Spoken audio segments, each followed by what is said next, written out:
Salam sejahtera bagi kita semua. Perkenalkan, nama saya Sebastian Spika dengan NIM 241101060. Saya dari Prodi PKK 1 semester 1. Di sini saya akan menjelaskan hasil resume saya. Pertemuan yang kelima. Kebudayaan adalah keseluruhan sistem nilai, norma, pengetahuan, adat istiadat, seni, kepercayaan, hukum, dan kebiasaan yang dimiliki oleh satu kelompok atau masyarakat dan diwariskan dari generasi ke generasi.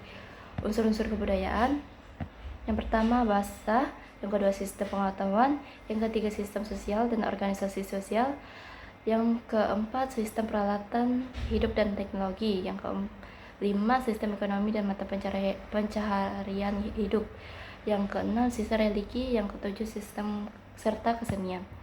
Fungsi kebudayaan: yang pertama, identitas sosial. Contohnya, identitas sosial meliputi pembentuk identitas kolektif. Kebudayaan membentuk identitas bersama melalui nilai-nilai dan tradisi yang dianut kelompok. Yang kedua, pedoman perilaku.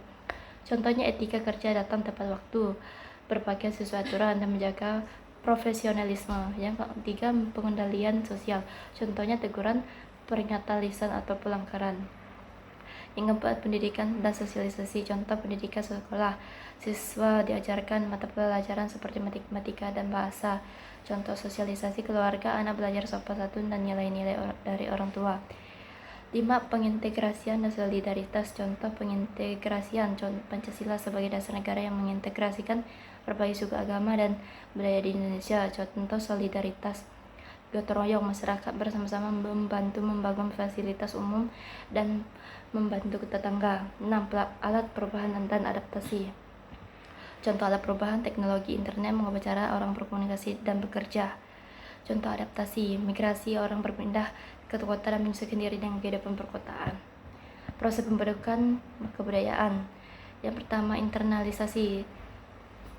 Salah satu contoh internalisasi adalah proses seseorang yang mengadopsi nilai-nilai dan norma-norma dari keluarga atau lingkungan sekitarnya.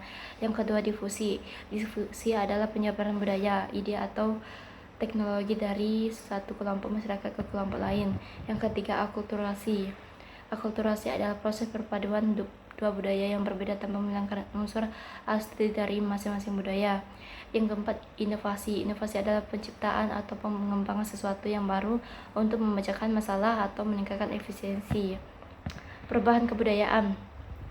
Perubahan kebudayaan adalah proses di mana elemen-elemen budaya dalam masyarakat berubah seiring waktu. Perubahan ini bisa disebabkan oleh pengaruh teknologi, globalisasi, interaksi dengan budaya lain, atau perubahan sosial. Perubahan budaya dapat disebabkan oleh berbagai faktor, termasuk yang pertama, kontak dengan budaya lain.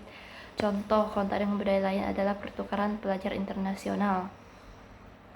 2. Perkembangan teknologi. Contoh perkembangan teknologi adalah kemunculan internet.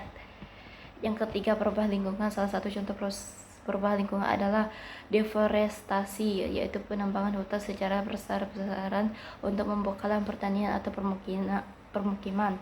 Yang keempat, perubahan sosial dan politik. Contoh reformasi di Indonesia pada tahun 1998 yang menandai berakhirnya era Orde Baru dan Soeharto.